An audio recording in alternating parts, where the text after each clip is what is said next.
Shalom and welcome to another in our series of podcasts from Temple Beth Am, a dynamic center for conservative Judaism in Los Angeles. This is a recording of our weekly Exploring the Parasha class with Rabbi Rebecca Schatz and Rabbi Matt Shapiro.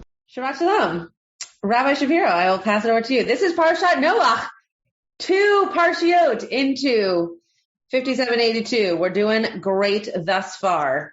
We've made it. because we're here, like by because we're here. Up. That's a big, it's a big step forward. 70% of life is showing up. Rabbi Shapiro is here, even though his team is playing currently in this exact hour. Let's go, Schatz. Mm-hmm. And you guys wear black. He's going to be very focused as per usual. Let's go. All right, Parashat Noach. White Sox. For those who are on the podcast, you can't see my super cool Soxtober t-shirt, which I'm very excited about, which will hopefully be meaningful to wear for more than the next 3 days, given how the White Sox played yesterday. That is not a given, but I wasn't wearing the shirt yesterday. So now that I'm wearing a shirt, they will no doubt. Very quick story. I'll try to connect this to the Parsha. I will connect this to the Parsha. I will end up connecting this to Parsha. When the White Sox won the World Series in 2005, a wonderful year, great run, they only lost one game. I was going to college, and there was like one other guy there who I knew who was a White Sox fan. The White Sox won the first 3 games of the playoffs, and then we said, hey, we got to watch a game together. And we sat down and we watched the first game of the league championship series together, and they lost that game. And we said, well, guess we can't watch the games together anymore. And we didn't watch any more games together, and they won the next 8 games. Think about it, Rabbi Schatz. Is that relevant to the Parsha?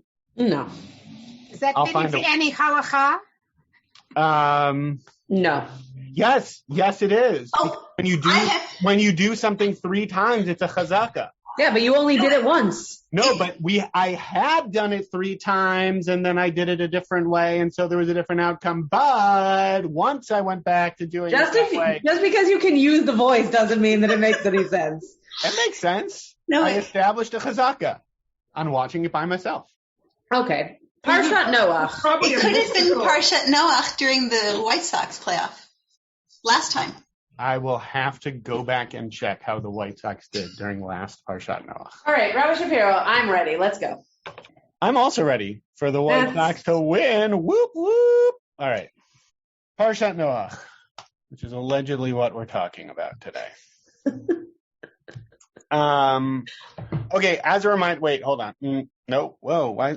That's right. This is right. No, I just wanted to remind folks, because I don't think Elon was here last week. So we're doing this again, but we're doing it with a slightly different shita, a slightly different perspective. If folks on the week at a glance, this is like any good sequel. There's the same title, but with a colon in it. And then, but we didn't do the colon. We just expanded. No, because you yelled at me about the colon. Right, the colon didn't make sense, but we initially did. So instead of it being like, break into electric boogaloo, like you still need to be like break in, but then break in. So this is exploring the Parsha 2.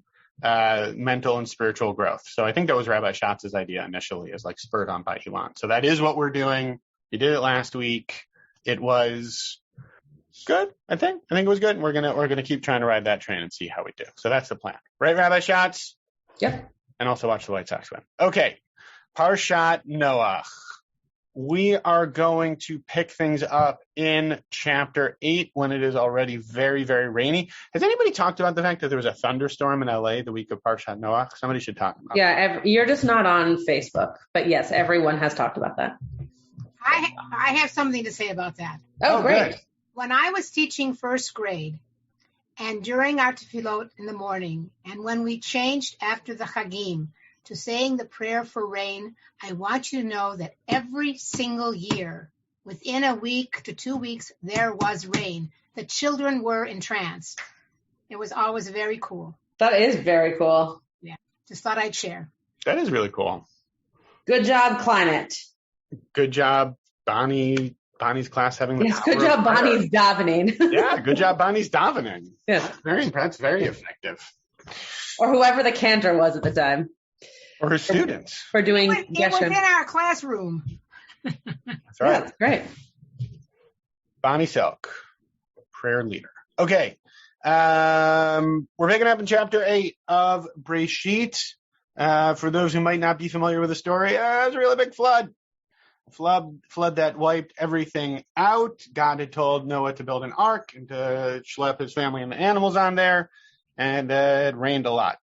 How was that for a good summary of Parashat Noach so far? That was pretty good. Sure. So we're going to pick up here post-rain, beginning of chapter 8. God remembered Noah and all the beasts and all the cattle that were with him in the ark, and God caused a wind to blow across the earth, and the water subsided. The fountains of the deep and the floodgates of the sky were stopped up, and the rain from the sky was held back. The waters receded steadily from the earth, and after 150 days, the waters diminished, so that the ark came to rest on the mountain of Ararat, and the waters went on diminishing. So we've had this flood, the waters start to abate, and then at a certain point, because the waters are lower, the boat comes to a rest, and then the water keeps going down. That gets us where we need to get to in our story. I'm going to read. It's a slightly bigger chunk than usual, and I have like a thought on it, and then we'll open it up to Kushiyot, both on the verses themselves and on like sort of the general concept that I'm introducing, and then we'll go from there. Right, Rabbi Schatz? Yep. Great. Okay.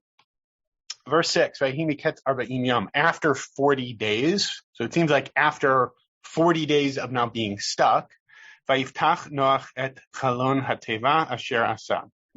opened up the window of the ark that he had made. And he sent out the raven. And it went to and fro ad yivoshet hamayim me'al haaretz, until the waters had dried up from the earth.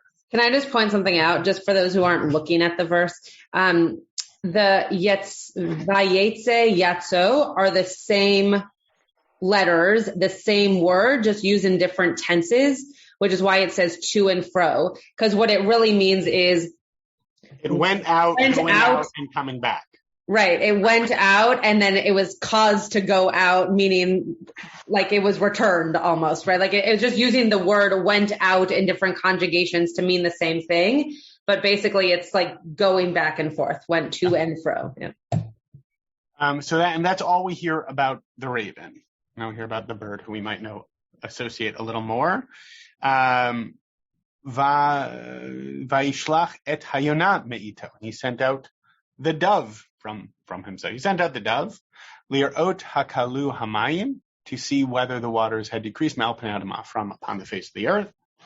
Velo mitza'ah hayonah manoach, and the dove could not find a place to rest. Also, I'll pause for the linguistic note here that manoach has within it Noah's name, right? No, nun and chet, Noach, but could not find a place to rest, lechaf ragla, for its foot. Vatashov elav el hatevan, returned to him to the ark. Kimayim al pnei kol haaretz, still water everywhere. Vayishlach yadovi kacheha, Noah put out his hand and took it. Vayvo ota elav el hatevan, took it back into the ark with him. Vayoveh. Vayoveh, excuse me, I missed the kamatz there. Thank you, Rabbi Schatz. Vayochel, am I doing that right? Vayochel or Vayachel? What do you think? I actually can't tell on this one. I think it's Yochel. I think that it's the same as Vayoveh in terms of tense. Oh, just what I wanted. Rabbi Schatz to be busting my chops on biblical grammar. Don't ask me more about what I just said. That's it. That's where it is. Vayochel od shiv'at yamim achirim, waited another 7 days. Vayosef shalach et hayonah min hateva, and he again sent out the dove from the ark. So I think folks know what happens from there. Right? The dove brings a branch, and they're able to go out, and there's a rainbow, and there's a sense that this will never happen again. Right? There's all of that good stuff. But I actually want to pause here. Because what I noticed, and so after I say this, if folks have questions on the verses or on this concept, open to it. What I think is interesting here is the question of sustaining hope, right? They've been in the ark for a long time at this point. It's probably pretty cramped and pretty smelly at this point. Like things are not great. They are alive, but they're sealed up in this boat, and it's been raining, and there has been some pretty substantial like loss that has happened. The world has been wiped out. They're stuck in this boat, and Noah keeps trying for something and not necessarily getting the outcome that he wants, right? He opens the window, he sends out the raven. It goes to and from, it doesn't find a place to land. He sends out the dove can't find a place to land. He takes it back in the boat, but then he still manages to find a way to send the dove out again. And so I think it's an interesting construct for us to think about for ourselves. And I'll invite you to think about, like, when have you experienced this, and or how have you responded when you've experienced this?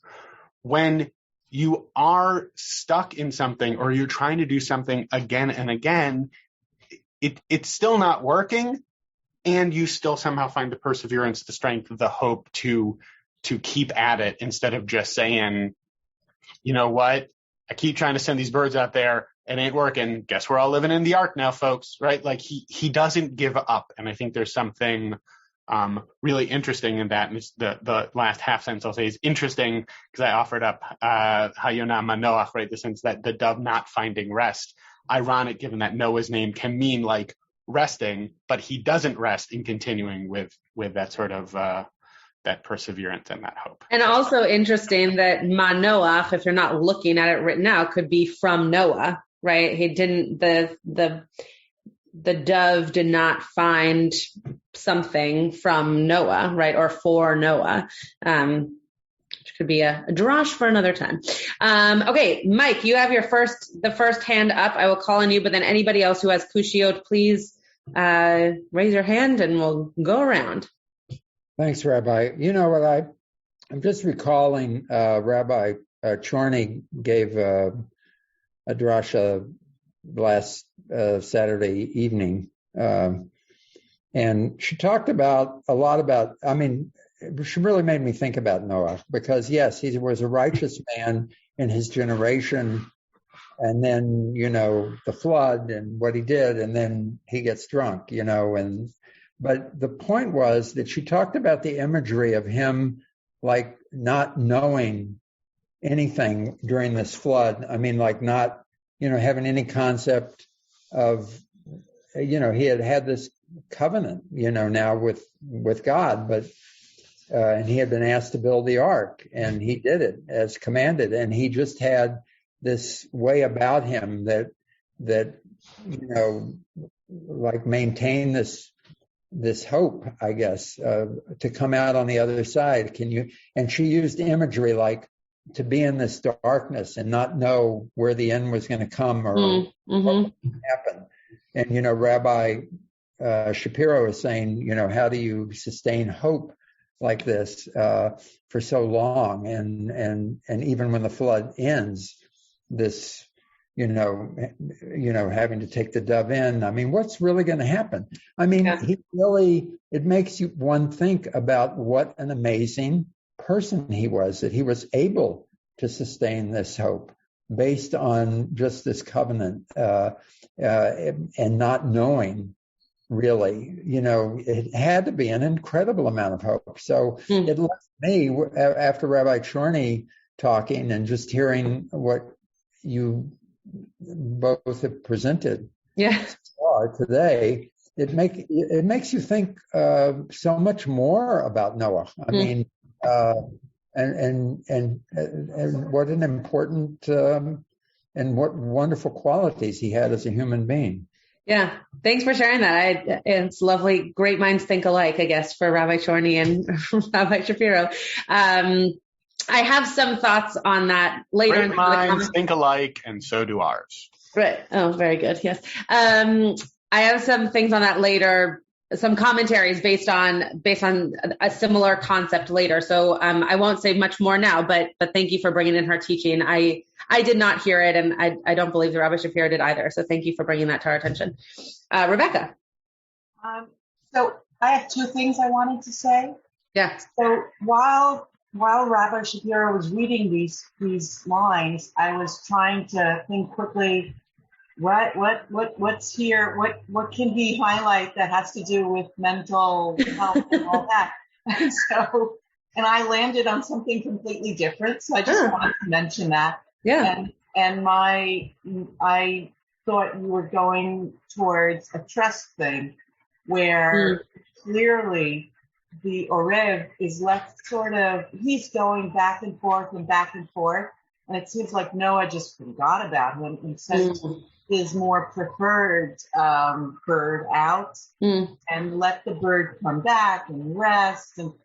But he didn't trust the Orev's ability to get him the correct, situation.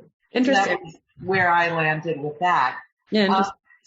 With regard to what Rabbi Shapiro did bring up, to me it just resonated with what we're going through, which is we get the vaccines, we try to go out, we think everything's okay, and then we get hit again with those numbers. And so we come back home and we get another shot and then we wait. And it's sort of, it's almost not about, I think hope is sort of a glorified sort of description of just surviving a period where we just don't have any choice. So obviously with Noah, he had even less choice. We can go out and do whatever we want and take the risk, but that just sort of resonated with where we're at. Yeah. With the pandemic and just it never ending and going back and forth. Great. Thank you for bringing that up.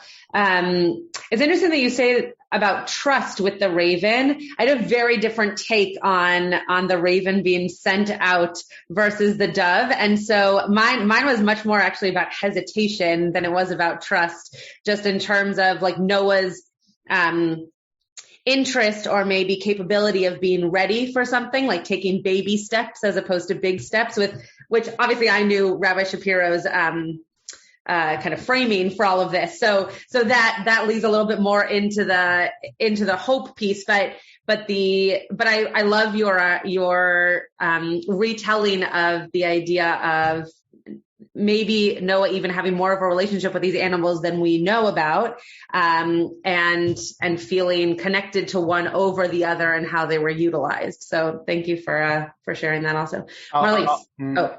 Sorry, Rabbi Shapiro. I just wanted to toss in there as well. I noticed, I think, adjacent to all this, where did the raven go? Right, like we don't even necessarily know. Right, he went back and forth. All right, like did he wind up back at the like? What happens to the raven? We actually don't hear conclusive. I mean, I think it's sort of implied, like, yeah, he probably went back. We just hear so clearly, like, the dove couldn't find a resting place, so it returned to the ark, and he took his hand, and he put out his hand, and he took it back in the ark. So sort of adjacent to Rebecca's point, I think, about whether it's about trust or relationship or whatever it is, I just think it's, and then relating it to hope as well. Like, there are different ways, and you might try something that you think will work or help you, and it doesn't. And it actually doesn't help.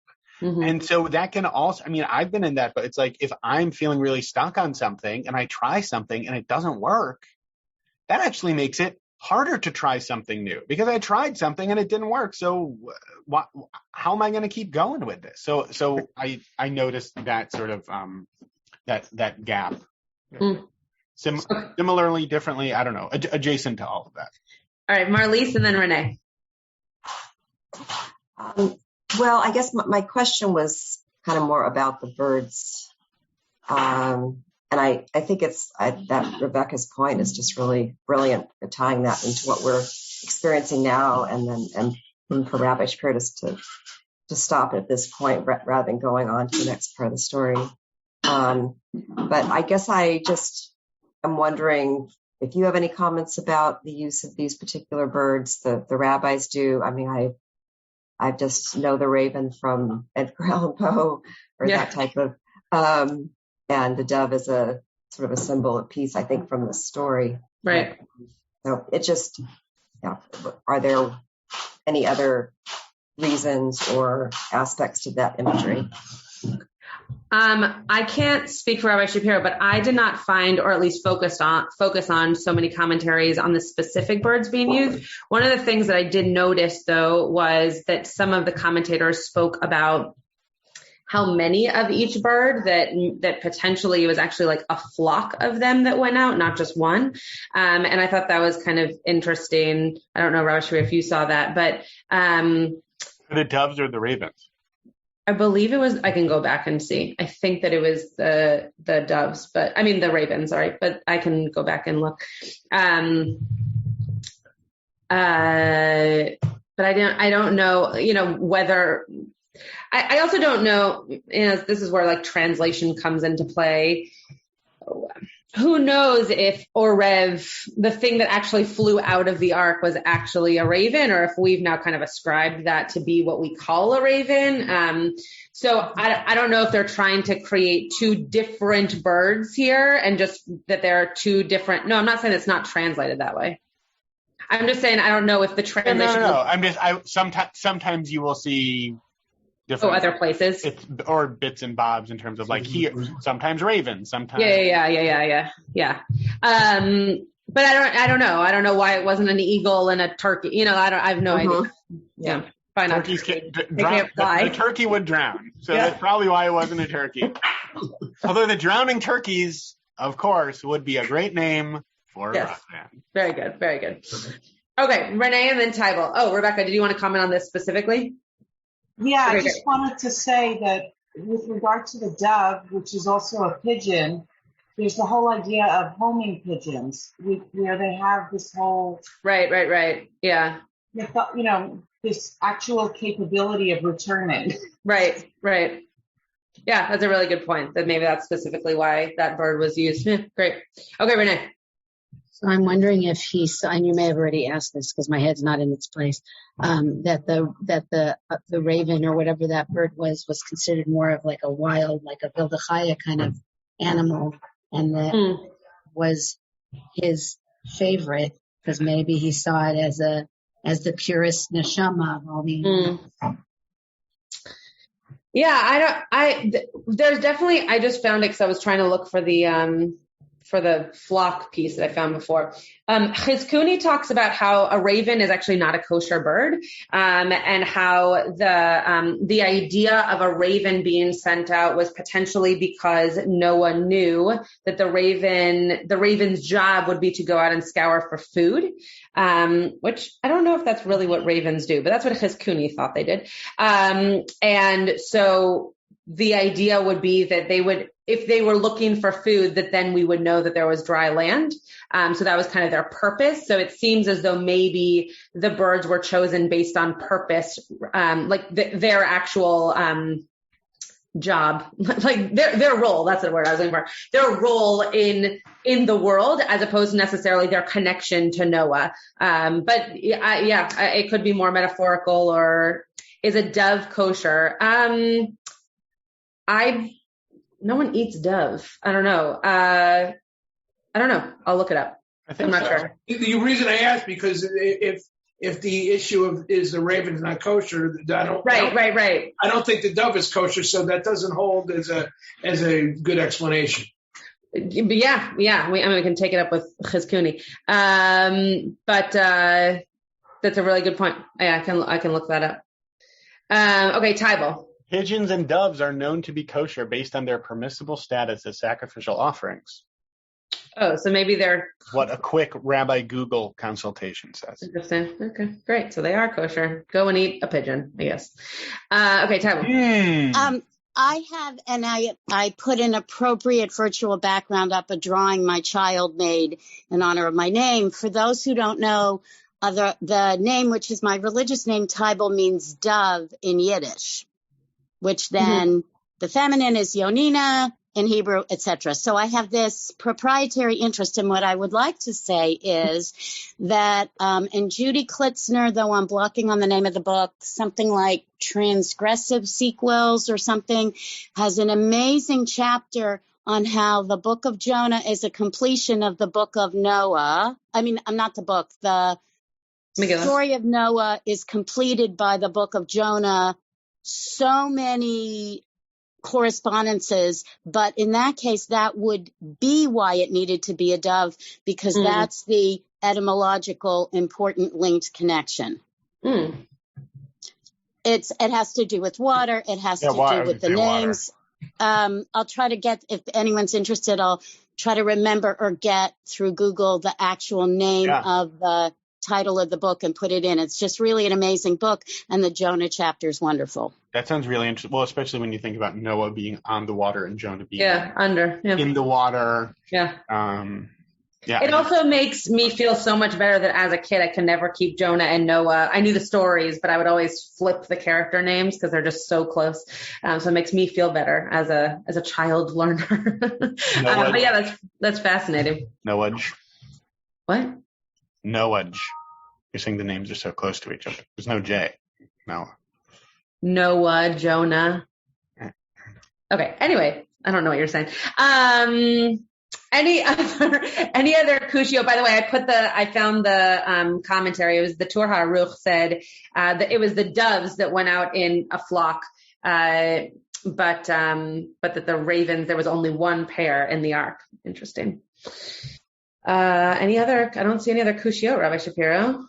So if you would like to, well, why don't you? I launched into a whole series of whatever last week. So why don't you kick things off with a couple of pieces you found, and then maybe I'll see if that lines up with other. I mean, I think there were some really interesting kushiyot that folks shared. I'd be curious, like, if you have like more conventional rabbinic-y responses to them. I mean, I'm definitely thinking about some of the comments folk made, but why don't we lead with whatever you might have on some of that stuff? Okay, sure. Okay, I can start with this one. This is not it's not a direct connection to a kushia that someone shared. However, I'm trying to move you all so I can see this at the same time. Give me one second. Okay, so this is the Orach Chaim, and this was actually the first commentary that really made me think about knowing that Rabbi Shapiro was going to talk about hope. I took kind of one step backwards and thought about how does Noah even prepare for this moment of feeling like he can send something out, right? How does he even know to have hope before the sending out of the bird? In this case, the raven goes first, right? How does he even know how to prepare himself, or potentially put away the anxiety or the fear or just the nerves of what might ensue if a bird does come back? And now what? Now what happens? All Noah knows is to build this ark, but he doesn't necessarily know what comes next. And as we know in the next part of the story, he also doesn't necessarily behave, in a way that we would expect someone to behave righteously after coming out of the ark, maybe humanly, but potentially not righteously. So the Orach Chaim here on the Vayhi Miketz 40 Yom, so at the end of the period of 40 days, he then goes on to comment, how does Noah know when the time had come to safely open the window? Right? Like, at what point does Noah actually recognize, it's time, right? If the birds are going out to find dry land, at what point does Noah know? We assume intuitively that this is when it's okay to kind of start venturing out. Was he not scared the surrounding waters would flood the ark, right? By opening the door, are you not afraid that the waters are going to actually come in? So at what point do you have to have confidence, hope, whatever those feelings are, to actually open up that window to be able to go out? The Orach Chaim wants to put in here that maybe God told him when, but I just wanted to stop actually before that piece and just kind of live in this moment of, even before the birds go out, Noah has to approach this moment of how do I open that window? How do I approach the moment of exploration of whatever comes next? So that kind of sent me on a rant of other things to find commentary wise. So I can pass it back over to you, Rabbi Shapiro, and then I'm happy to sprinkle some of those things in later. But that's the beginning of my research. your doctorate research into these passages. Yeah. I mean, what it picks up. on something that pinged for me as folks were asking questions, because somebody mentioned how, God had a covenant with Noah. And even though we think about that covenant being established at the end, right, the rainbow at the end is right, picturesque sort of moment, God says at the very beginning of the story that God's going to establish a covenant with Noah, right? You will do this and I will protect you. So Rabbi Schatz tying in with your point that like midrashically reading in that God sort of said, hey, Noah, like your stopwatch is going to go off in 12 months. And that's when you pop the window open. Mm-hmm. But I think for me, at least, so much of this idea or this challenge, right, of sustaining hope when it feels really difficult, so much of that is about relationship. Yeah. And how difficult that can be when it feels, like you're, when you don't have that. I mean, this sort of ties back in with a little bit of what we were talking about last week, right? Lo tov heyod adam levado, that it's not good for a person to be alone. And I think sort of inversely, if Noah didn't have that, right? If he didn't go into the ark knowing that covenant had been promised, I think it would have been a lot tougher. I think that would have made it a lot more difficult. And when I think about, and folks were noticing, I think Rebecca, you were saying this idea of like pandemic, in, out, backwards, forwards, this whole idea. It's really, really difficult. What makes it navigable for me is the relationships that I have with other people, and knowing that I'm not doing this alone, right? That we are collectively going through this. And I think one of the things for me is to sort of bit of a digression that I'll quickly pull back from. One of the things I find most frustrating in interacting with other humans at this point in time is the continued insistence on sort of this illusory individualism that it's just about my personal choices, instead of recognizing that all of our choices impact everyone else, right? My kids are now back playing soccer, which is great. The older two boys are playing soccer. And Sarah texted me yesterday when she was at Jonah's practice, one of the kids on Jonah's team has tested positive for COVID. Fortunately, he wasn't at the game on Sunday, but it just sort of crystallized, right? Like by signing our kids up for soccer, my kid's week or two at school is always only as secure as the least careful parent of any of the kids on their team. It's not just about if they feel like doing something for them. It's actually about all of us. Now, that's always been true. That's always been true. We're just feeling it more acutely right now in a different kind of way. So that's, I guess, sort of the dark side of it, right? The dark side is we're not alone, but also that there is light in the fact that, hey, we're not alone and we're going through this together. And when I'm having a tough time, when I was sick in July, I spent a lot of time on FaceTime, right? Because it was helpful to know that I wasn't just navigating what I was navigating alone, that I had other people to support me. That was critical for me. I'm going to can I throw in a rainbow tangent real quick, Rabbi Schatz? You can respond to it. I have a fun rainbow tangent. Sure. Can I have a fun rainbow tangent? Okay. You ready? Yes. You're not ready, but I'm ready. So I was thinking about, I just read, have folks seen this book, Project Hail Mary? Have folks seen this book by Andy Weir, the guy who wrote The Martian? I burned through it. It was great. It's kind of hard sci-fi. It's really good. Recommend it. I don't have a Torah connection to it, but it was good. And one of the science concepts that gets a lot of exercise in there is the concept of the visible spectrum of light, right? Even though we think we see all light, we actually don't see most wavelengths of light. We think we do because it's all the light we've ever seen, but there's actually a lot of other spectrums of light that are invisible to us, right? And so I was thinking about the rainbow, and I was thinking about the Sefirot because, and I was thinking about, right, sort of what that says about what's revealed and concealed in relationship. And so I was thinking about how, like, so there's this idea, I've referenced this in this class before, that there are the 10 Sefirot, right, sort of 10 different aspects of God, and one, according to the sort of Kabbalistic system, and one of the ways that we can think about that is it's not that there are 10 gods, it's that there's 10 different dimensions, aspects of God, and one of the images that are sometimes offered up is that it's different glasses with the same water, but there's like different food coloring, basically, right? So it'll look red or it'll look green, but it's actually the same water. It's one way of like wrapping your head around that. And so that made me think about the rainbow and how in a relationship, right? So at the end of the arc, the rainbow is revealed. So it's like there's sort of these different aspects of God that are revealed at the very end. But implicit in that, because not all light is visible, is that there's also something that is always kind of concealed, that we actually can't see. And that is creating the rainbow. Or that's a part, but so yes, in terms of the light, we can't see the light because it's refracted through, but even that there are spectrums of light that we can't visibly take in, right? There are other colors of light out there, right? There are animals on Earth or bugs on Earth that can perceive like ultraviolet light that we can't, you know?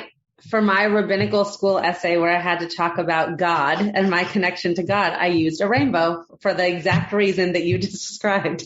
You are so mystical, Rabbi Schatz. I didn't talk about mysticism at all. But I did talk about light and refracting light. Did you reference the in your rabbinical school acceptance essay? No. All right. Okay, what I was going to point out, but I'm just glad that you and I are on the same page. I think that's very sweet. Or at least me many years ago. Almost 10 years ago. Ooh, wow. So the two words that come up most often in this are vayetze and vayishlach. And I think it's really interesting to think that both of those words are ascending out, and to go back to what you were referring to before, Rabbi Shapiro, this idea of, knowing that there are risks that are going to have to be taken, but that also it's that kind of step forward that it helps us in a pandemic to know that there are certain areas in which we can know how to either keep ourselves safer or make sure that we are, what's happening at your window? A certain senior rabbi knocked and then noticed I was busy and then started dancing, and I will not reveal who that person was. Got it. One of the things that is a wavelength of light that we cannot perceive. Yeah. Okay. It used to happen to me all the time during services in the pandemic.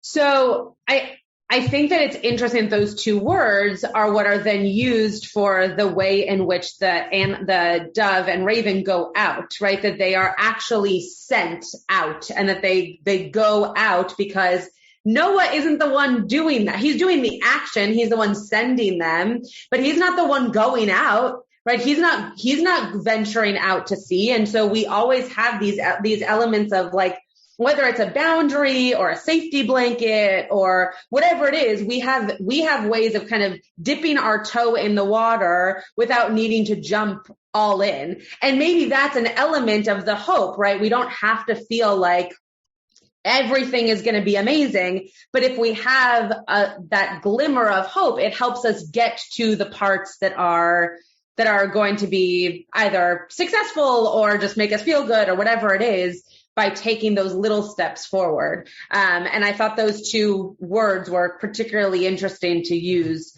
to get us there. Okay, he has nothing to say on that. Anybody have any thoughts? Yeah, Rebecca.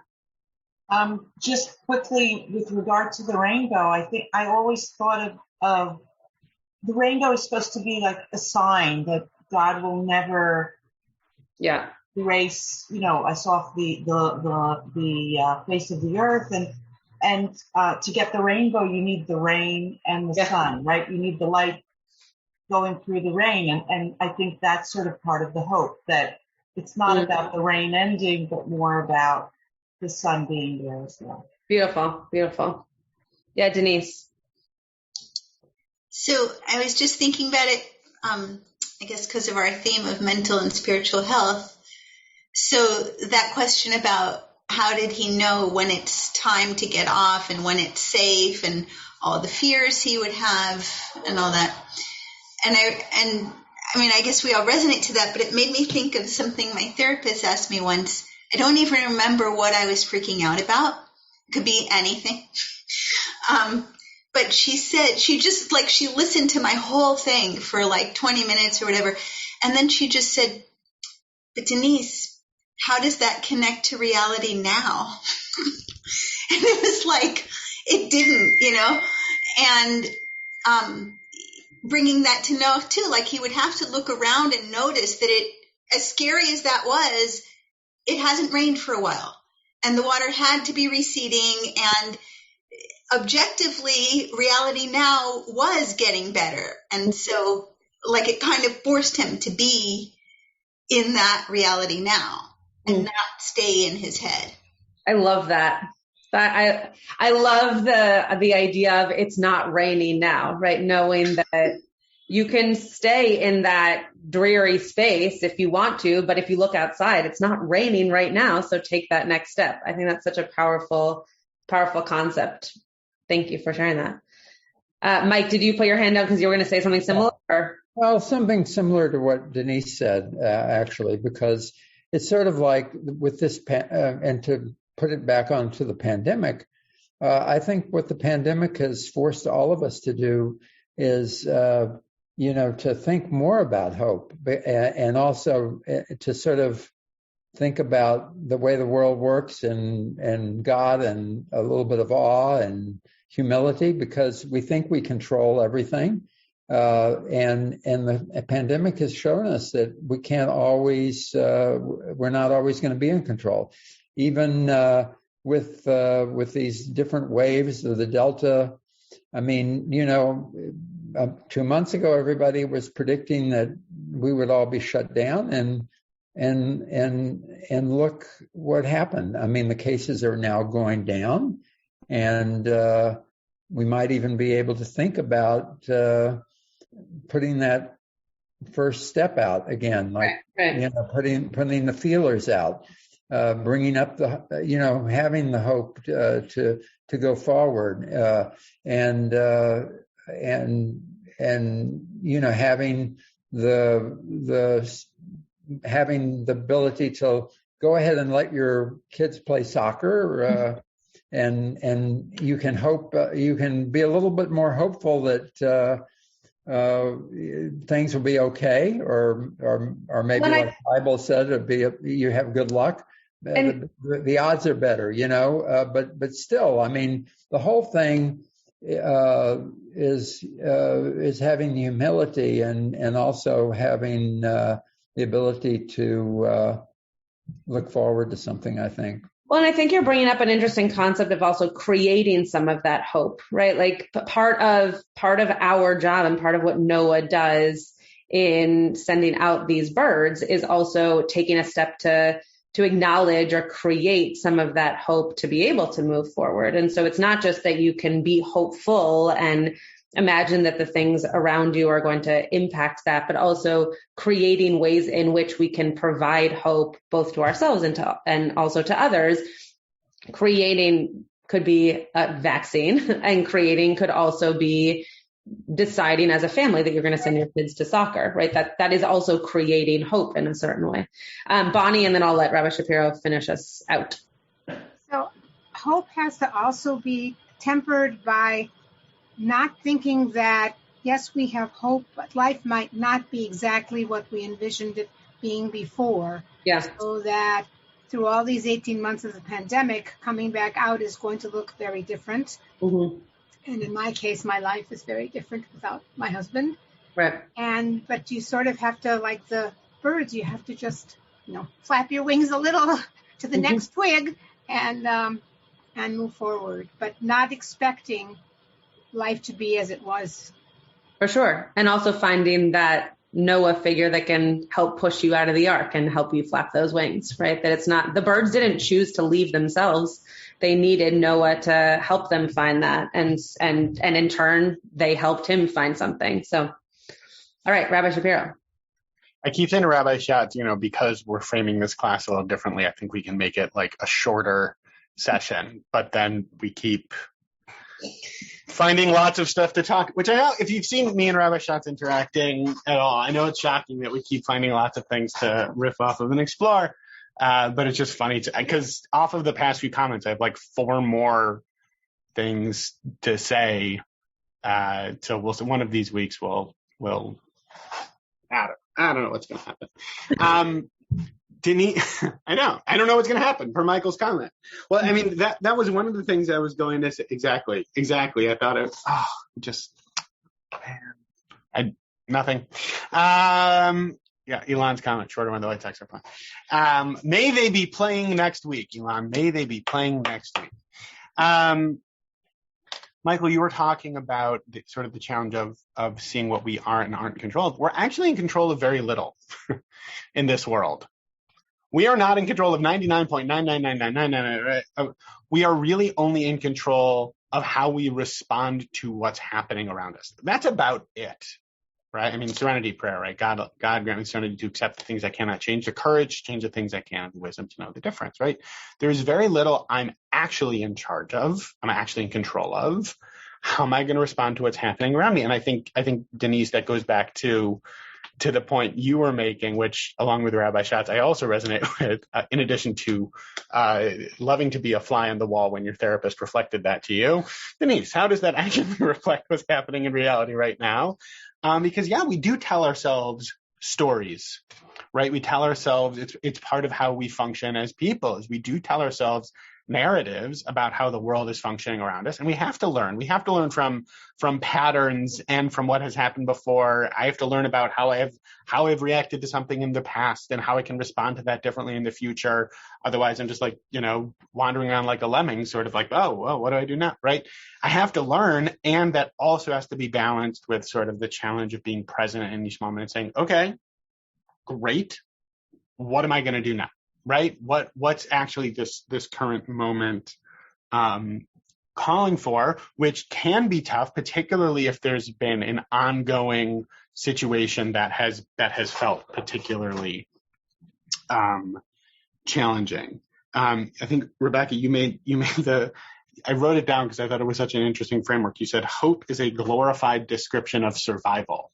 I don't know how I feel about that. I'm like very ambivalent. Like on the one hand, like, yeah, I guess that's true. And on the other hand, I feel like there's a difference between like just getting by and actually trying to really thrive and be present, right? Like I think you could probably like sustain yourself at a bare bones level if you don't have hope, but I think it would get pretty tough pretty quickly.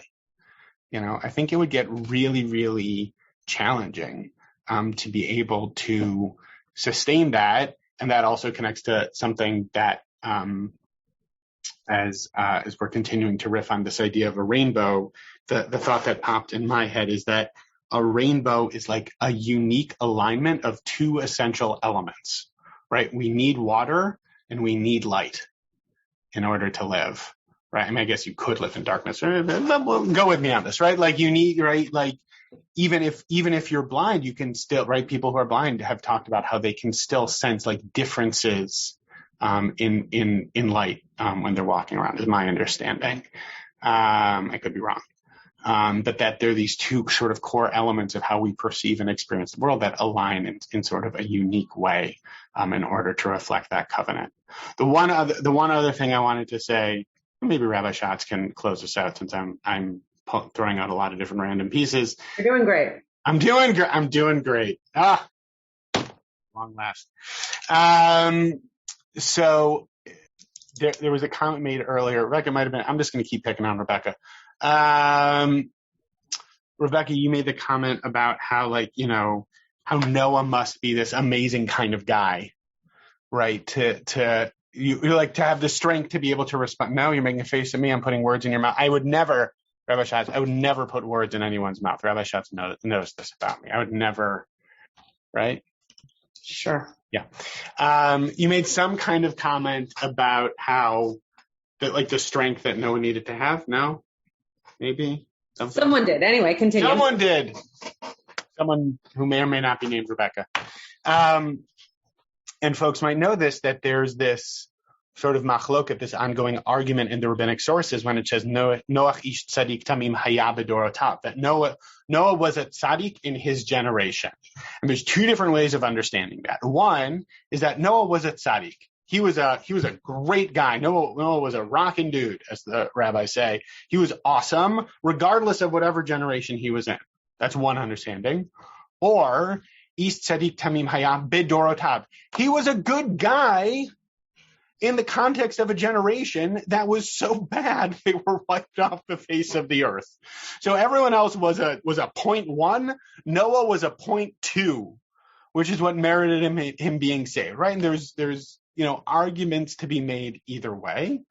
I don't know which one of those I generally fall on. I think it can be understood sort of equally well. But I do think when it comes to this idea of hope, it's interesting to think about Noah as Davka, like not a particularly righteous dude objectively. That he was the one who was like the best of the lot, and he was really just kind of an average guy. And yet he found a way to keep sending out those birds and to sustain that hope and to hold on to that covenant. I actually think in like the context of this specific reading of this story, from my perspective, that's a powerful way of thinking about it, right? That you don't have to be objectively a tzaddik in order to sustain hope in a really challenging and difficult time. And with all of the rightfully, current reflections on what this is, on how this topic applies. Hopefully there's something in there for all of us, that whoever you are, if you're really righteous like Rabbi Schatz, or you're just an average person like me, that hope is possible for all of us. And I think that there's something really powerful and important in that. That's a really beautiful way to end that. Oh, thanks, Rabbi Schatz. Yeah, no problem. Shabbat Shalom, everyone. Shabbat Shalom from Brooklyn. Enjoy. And we will see you. Elon, did you want to say something? You unmuted. Okay. I really like the new formats. It's very good. Thanks, Elon. It came mostly from an idea you had. So thank you for bringing it to our minds. We will see you on Shabbat. There's a Bat Mitzvah tomorrow morning. There's Shul tonight. There's Shul tomorrow afternoon. The White Sox are playing. I don't know if anybody's heard. And we hope to see you next week. Shabbat Shalom. You have been listening to another in our series of podcasts from Temple Beth Am, a dynamic center for conservative Judaism in Los Angeles. If you enjoy these podcasts, we invite you to write a review on the Apple Podcast site or wherever you get your podcasts. For more information about Temple Beth Am Los Angeles, go to tbala.org.